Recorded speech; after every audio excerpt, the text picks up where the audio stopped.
धृतराष्ट्र उवाच धर्मक्षेत्रे कुरुक्षेत्रे समवेतायुयुत्सवः मामकाः पाण्डवाश्चैव किमकुर्वत सञ्जय। सञ्जय उवाच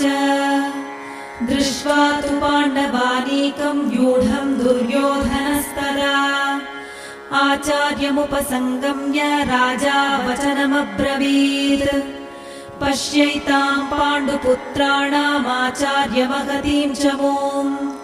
व्यूढां द्रुपदपुत्रेण तव शिष्येण धीमता अत्र शूरा महेश्वासा भीमार्जुनसमायुधि युयुधानो विराटश्च द्रुपदश्च महारथः धृष्टकेतुश्चेकितानः काशीराजश्च वीर्यवान् पुरुजित्कुन्तिभोजश्च शैब्य